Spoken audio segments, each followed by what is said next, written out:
Baik, malam hari ini sesuai dengan jadwal kita akan banyak membahas secara teknikal dan ini banyak ditunggu ya, banyak ditunggu oleh teman-teman khususnya pecinta teknikal. Dalam analisa trading ada dua, ada analisa teknikal dan fundamental.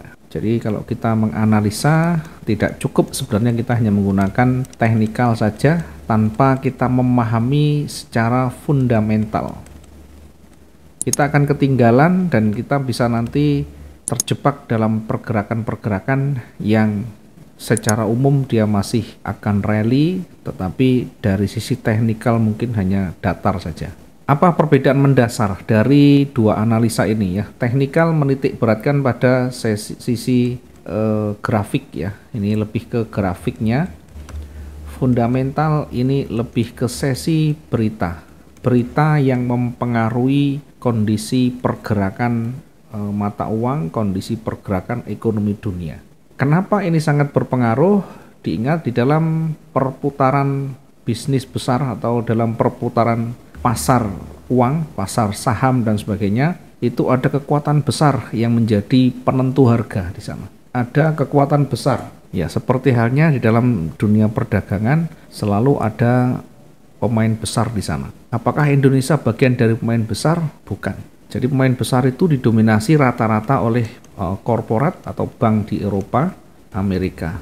Ada negara-negara Eropa dan Amerika ini yang menjadi pengendali, yang menjadi pemain besar atau big playernya. Dalam hal ini tentu perbankan dan korporasi besar ya. Ada HSBC, ada Citi Corporation, ada McMorgan, ada Bank Amerika, ada Bank of Jerman dan sebagainya. Jadi tentu yang mempengaruhi adalah berita-berita yang nanti berkaitan dengan sesi atau sisi ekonomi negara-negara Eropa dan Amerika. Ada dua pengaruh besar, yaitu ada berita yang mempengaruhi kondisi ekonomi Eropa dan Amerika. Silakan dibaca dua area ini. Ya, membacanya tidak harus detail ya, tidak harus detail kita harus baca berita di buku atau di media cetak ya. Banyak sekali sekarang menampilkan berita-berita sekilas ya, berita ekonomi global. Kita bisa lihat di CNBC, CNN, ya CNN, mungkin juga ada berita-berita lain ya, Bloomberg dan sebagainya. Setidaknya jangan sampai ketinggalan berita berkaitan dengan perekonomian global. Minimal ada gambaran dalam benak kita. Nah, saya mungkin terlalu susah misalnya untuk membaca berita dari majalah-majalah atau media online ya. Ya, kita bisa ambil dari beberapa website yang menyediakan berita-berita besar, khususnya berita-berita ekonomi ya. Ada investing.com, ada forexfactory.com dan sebagainya. Di situ ada sesi berita. Begitu ada berita yang terbaru, maka di situ akan update. Ya, lebih prioritas lagi tentunya kalau kita membaca secara cross ya, beberapa sumber ya, sehingga kita tidak kehilangan arah utama. Kalau kita fokus di teknikal bisa saja, tetapi tentu kalau kita lengkapi dengan fundamental akan lebih lengkap ya. Kita tidak akan terjebak dengan pergerakan yang kita tidak tahu tiba-tiba panjang.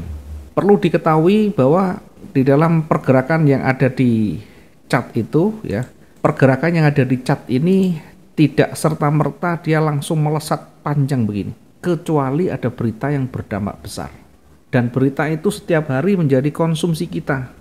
Maka ketika kita menganalisa pagi, kita menggunakan pasangan mata uang Euro USD, maka tentu nanti baca berita-berita yang berkaitan dengan Euro dan USD. Kalau pound sterling USD, maka baca berita-berita dengan yang berkaitan dengan pound sterling USD.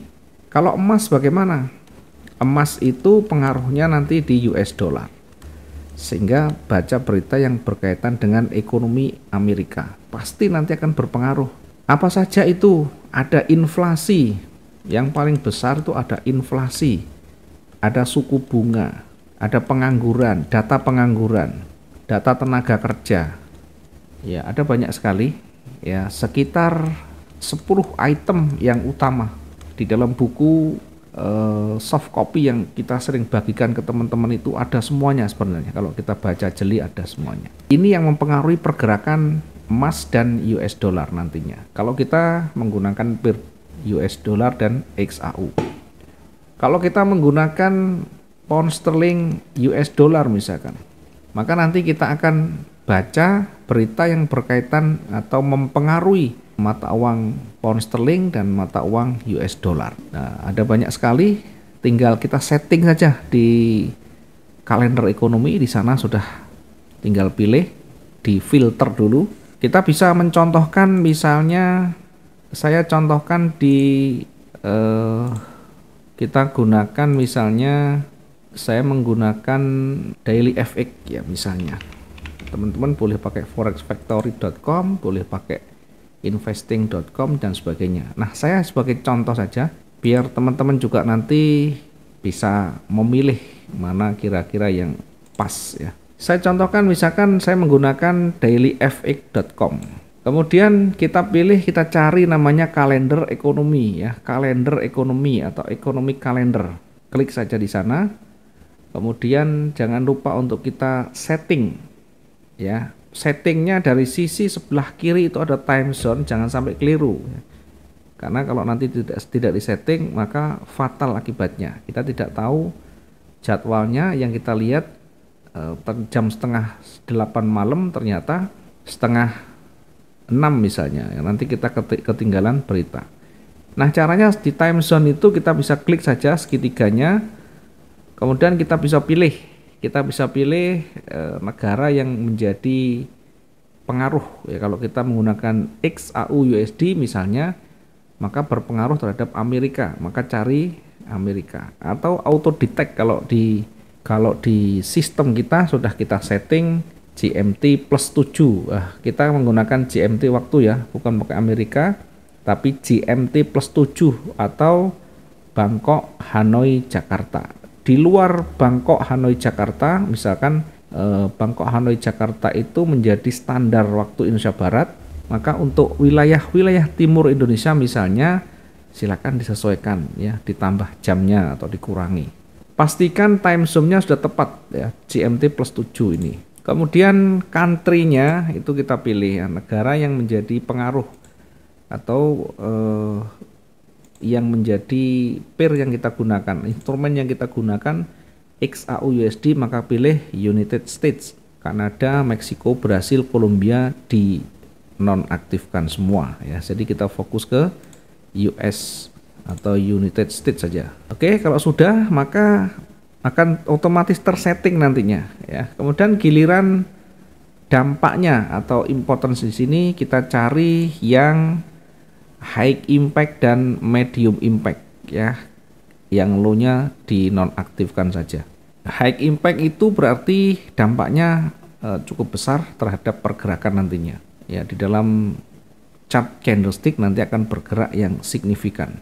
Kemudian medium itu juga mendekati besar sehingga kita gunakan 2 ya. Sementara yang low itu tidak terlalu banyak berpengaruh, tidak usah dipilih ya. Oke, ini saja kira-kira untuk settingnya. Kemudian jangan lupa hari ini today harus diperhatikan di atas itu ada today, yesterday, ada tomorrow ya. Mungkin bisa jadi kita salah tombol, maka pastikan hari ini tanggalnya nanti akan kita lihat. Nah, kita geser, nanti akan muncul tanggalnya, kemudian waktu, jam yang akan dirilis. Ini sudah masuk hitungannya waktu Indonesia Barat di sini. Yang high impact juga perhatikan, yang medium impact ini juga perhatikan karena cukup berpengaruh.